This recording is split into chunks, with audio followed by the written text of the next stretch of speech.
Assalamualaikum warahmatullahi wabarakatuh. Selamat pagi anak-anak. Alhamdulillahirrahmanirrahim.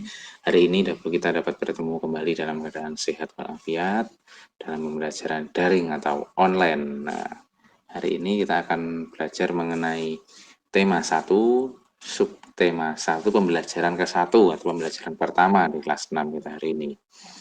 Nah, di pembelajaran pertama kali ini kita akan membahas mengenai kalimat utama dan gagasan pokok. Nah, oke, kita akan masuk ke videonya.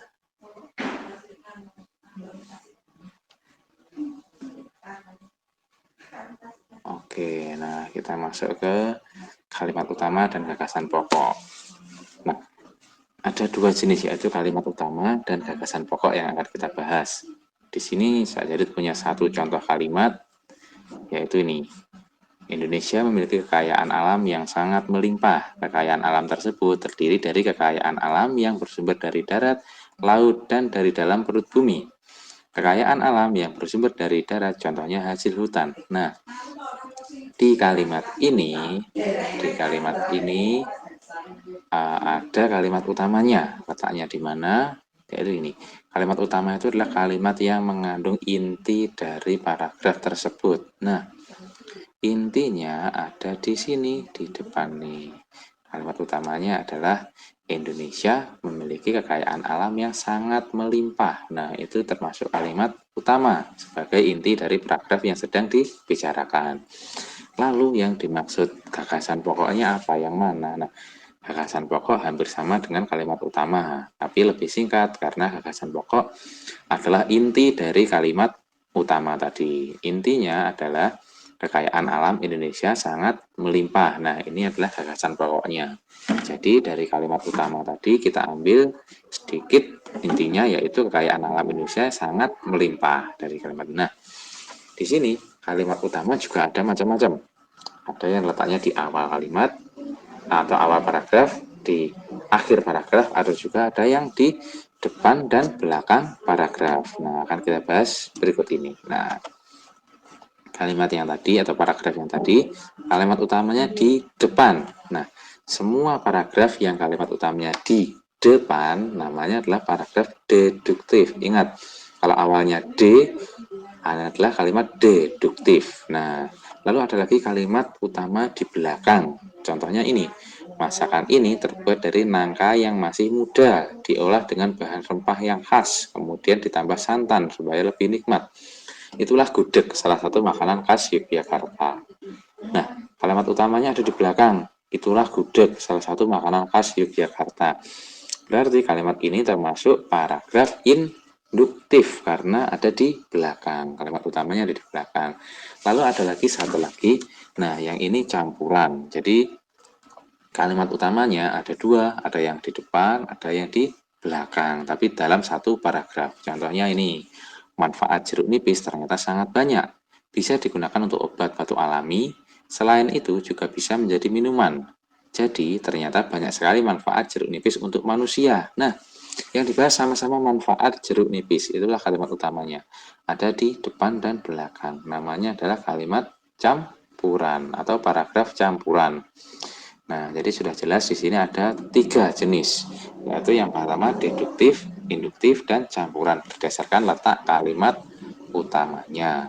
Nah, kembali lagi ke sini, ke gagasan pokok tadi.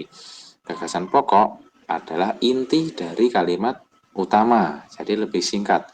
Cara mencarinya bagaimana? Cara mencarinya adalah dengan membaca terlebih dahulu teksnya sampai habis atau sampai selesai. Jangan sampai berhenti sebelum menemukan kalimat utama, karena gagasan pokok ada di dalam kalimat utama.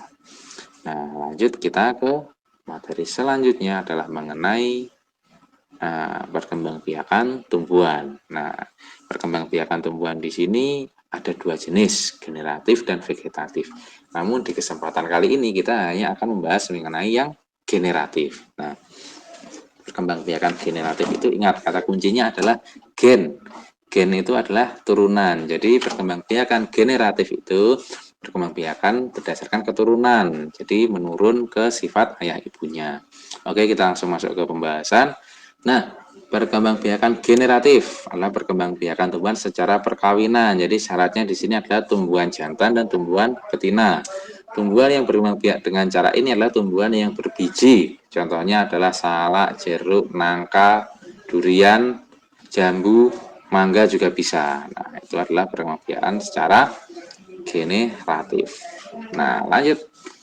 Perkembangbiakan generatif ini alat perkembangbiakannya adalah bunga. Jadi bisa dipastikan tumbuhan yang berkembang biak secara generatif itu memiliki bunga di tubuhnya.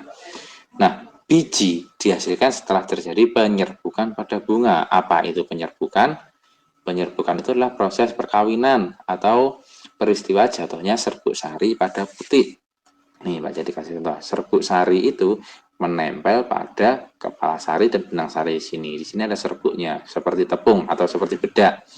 Nah, itu bila tersenggol atau terkena angin atau terkena sentuhan manusia dan hewan lain seperti kupu-kupu, seperti lebah, nah itu akan jatuh mengenai kepala putih. Nah, lalu masuk ke dalam sini. Nah, terjadilah pembuatan biji di dalam sini, di dalam putih, di dalam ada bakal biji, akan terjadi pembuatan biji atau mencari biji.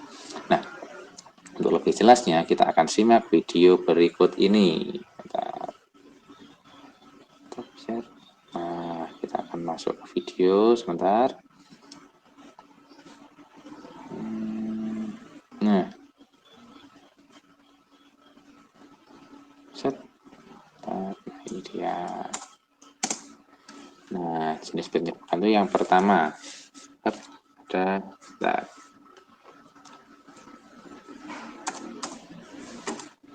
yang pertama ada penyerbukan sendiri. Penyerbukan sendiri itu adalah dari satu tumbuhan. Jadi tumbuhannya satu, yaitu tumbuhan itu sendiri. Lalu nah, ini dari serbuk sarinya, dari benang sari jatuh ke kepala putih. Lalu penyerbukan tetangga. Penyerbukan tetangga ini terjadi seperti ini. Jadi ketika dalam satu tumbuhan itu ada yang punya bercabang. Nah, tumbuhannya bercabang seperti contohnya tumbuhan mangga, lalu jambu itu seperti ini. Serbuk sari suatu bunga jatuh ke kepala putih yang masih dalam satu tumbuhan. Jadi dalam satu bunga ke bunga yang lain, tapi tumbuhannya satu. Sama ini tumbuhannya. Oke. Nah, ini seret ke tumbuhan yang sama atau ke bunga yang sama dalam satu tumbuhan. Nah, lalu ada lagi penyerbukan silang. Ini yang paling sering terjadi ini. Penyerbukan silang itu serbuk sari bunga jatuh di kepala putih bunga pada tanamannya berbeda. Ada dua tanaman yang berbeda tapi satu jenis. Contohnya pada tumbuhan jagung. Nah, di lahan jagung atau di sawah yang ditanami jagung terjadi penyerbukan silang antara jagung satu dengan jagung yang lain. Seperti itu. Padi juga sama seperti itu. Nah, jadi serbuk sari dari bunga tanaman yang di sebelah jatuh ke tanaman ke sebelahnya, jatuh ke putih di sebelahnya. Itu penyerbukan silang. Nah, penyerbukan lagi ada satu lagi, yang keempat penyerbukan bastar. Apa ini penyerbukan bastar? Penyerbukan bastar itu intinya, nah sama seperti ini. Jadi tanamannya ada dua jenis tanaman, tapi jenisnya dari tumbuhan yang sama, tumbuhan yang sama tapi beda jenis atau beda varietasnya. Contohnya ini, yang ini daunnya merah, lalu ini daunnya kuning. Bisa juga bastar itu dari tumbuhan yang satu buahnya merah, satu buah dalamnya kuning atau kehijauan. Ya seperti itulah penyerbukan bastar. Nah, oke. Jadi ada empat jenis apa tadi? Empat jenis penyerbukan yang kita pelajari pada hari ini. Nah, lanjut. Sudah paham mengenai penyerbukan, kita akan menuju ke materi selanjutnya. Setelah penyerbukan adalah mengenai materi ASEAN. Nah, mengenai materi ASEAN ada beberapa materi yang akan kita sampaikan sesuai dengan di buku panduan, yaitu kondisi sosial budaya negara-negara di ASEAN. Nah, ASEAN adalah suatu kumpulan dari beberapa negara,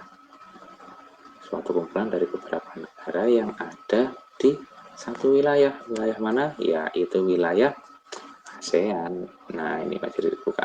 Nah, ini dia. Ini peta wilayah ASEAN terdiri dari beberapa negara. ASEAN atau Association of Southeast Asian Nation. Nah, jadi perkumpulan bangsa-bangsa di wilayah Asia Tenggara. Terdiri dari Indonesia, Singapura, Malaysia, Thailand, Myanmar, Laos, Vietnam, Kamboja, Filipina, dan Brunei Darussalam. Dalam satu lingkungan karena termasuk di Asia Tenggara. Nah, lanjut. Kita akan menuju ke video mengenai ASEAN. Sebentar, aja masuk ke videonya. Oke. Screen, kita masuk ke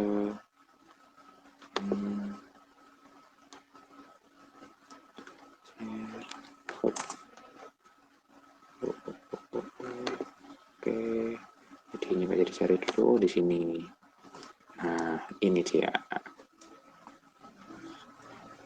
Stop share dulu. Saya akan new share. Nah, nggak jadi share yang ini. Oke. Nah, karakteristik geografis dan kehidupan sosial budaya ekonomi di ASEAN. Oke, kita akan masuk ke sini. Apa yang kamu ketahui tentang ASEAN? ASEAN, Association of Southeast Asian Nations, berdiri pada 8 Agustus 1967 di Bangkok, Thailand. ASEAN adalah organisasi yang beranggotakan negara-negara di Asia Tenggara. Berdirinya pada tanggal Association of 8 Agustus 1967 di Bangkok, Thailand. Pada 8 Agustus 1967 di Bangkok, Thailand. ASEAN adalah organisasi yang beranggotakan negara-negara di Asia Tenggara. Daftar anggota ASEAN: Indonesia, Malaysia, Singapura, Brunei Darussalam, Thailand, Laos, Myanmar, Vietnam, Kamboja, dan Filipina. Peta geografi negara anggota ASEAN. Indonesia, letak geografis 6 derajat LU sampai 11 derajat LS dan 95 derajat PT sampai 141 derajat PT yang beriklim tropis. Malaysia, letak geografis berada pada iklim tropis yang terdiri dari dua kawasan utama yaitu Malaysia Barat dan Malaysia Timur. Singapura, letak geografis 1 derajat LU sampai 1 derajat LS dan 103 derajat PT sampai 104 derajat PT yang beriklim tropis. Brunei Darussalam, letak geografis 4 derajat LU sampai 6 derajat LS dan 114 derajat PT sampai 115 derajat PT yang beriklim tropis. Vietnam, letak geografis 8 derajat LU sampai 22 derajat LS dan 104 derajat PT sampai 108 derajat PT yang beriklim tropis. Kamboja, letak geografis 10 derajat LU sampai 15 derajat LS dan 102 derajat PT sampai 108 derajat PT yang beriklim tropis basah dan kering. Laos, letak geografis 14 derajat LU sampai 22 derajat LS dan 100 derajat PT sampai 107 derajat PT yang beriklim tropis. Thailand, letak geografis 6 derajat LU sampai 21 derajat LS dan 97 derajat PT sampai 106 derajat PT yang beriklim tropis. Myanmar, letak geografis 11 derajat LU sampai 28 derajat LS dan 92 derajat PT sampai 101 derajat PT yang beriklim tropis.